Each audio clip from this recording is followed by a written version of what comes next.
Hi partner, Golden Glass Station 10. Capital adjustment for old partners. Capital adjustment for new partner illustration 3ல நம்ம பார்த்துட்டோம். இப்போ old partner அது எப்படி அப்படின்னு சொன்னால், நியூ பார்ட்னர் ஒரு கேபிட்டல் கொண்டு வந்துடுவார், அதுக்கு ஈக்குவலாக ஓல்டு பார்ட்னர்ஸ் கேபிட்டல் இருக்கணும், அதுதான் அட்ஜஸ்ட்மெண்ட். இப்போ பாரு, AB 2:1 ratio, okay, that is old ratio.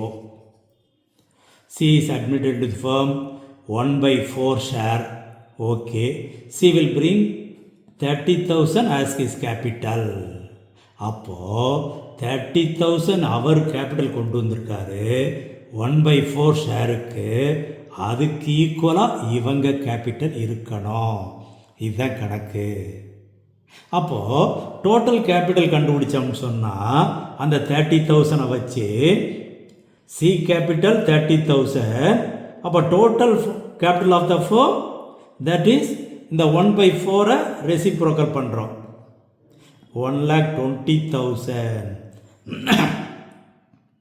இதில் சி கேபிட்டல் 30,000 போயிடுச்சு. அப்போது A and B capital should be 90,000. இந்த 90,000 அவங்க ஓல்ட் ரேஷியோவில் பிரிச்சிடுறோம், that is 2/3 1/3, that is equal to ஏக்கு 60,000, பிக்கு 30,000.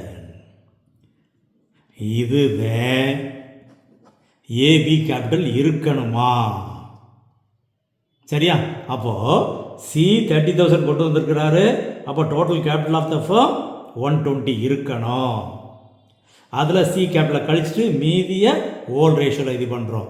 இது எப்போன்னு சொன்னால், நியூ ரேஷியோ கொடுக்காத போது தான் இப்படி.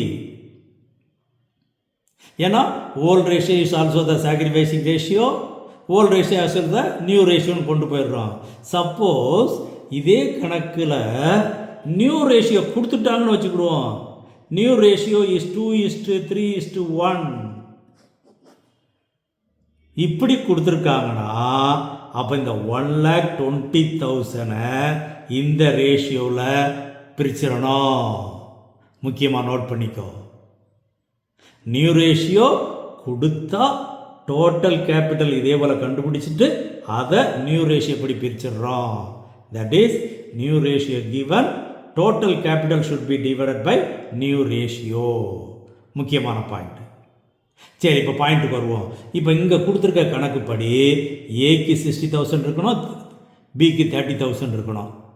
கணக்கில் என்ன சொல்கிறாங்க பாரு, the capitals of A and B are to be adjusted in the profit sharing ratio by opening current accounts.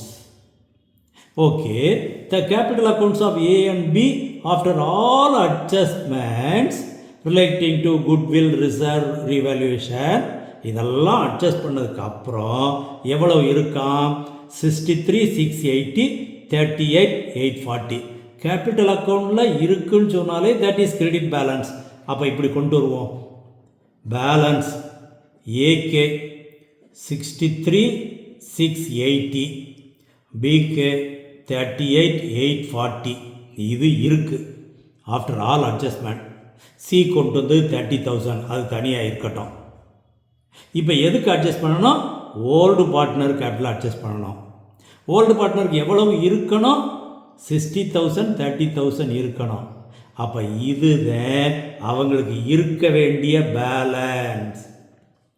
எவ்வளவு, 60,000 30,000. இதுதான் கேபிட்டல் ஷுட் பி அட்ஜஸ்டட். அப்போ இருக்க வேண்டிய பேலன்ஸு 60,000 30,000. அப்போ பாரு, ஏக்கு இருக்க வேண்டியது 60,000, ஆனால் 63,680 இருக்குது. அப்போது அதிகமாக கேபிட்டல் இருக்கிறனால 3,680 டெபிட் எழுதுனா சரியாக போச்சு. இப்போ இதை எப்படி அட்ஜஸ்ட் பண்ணணுமா, பை ஓப்பனிங் கரண்ட் அக்கௌண்ட்.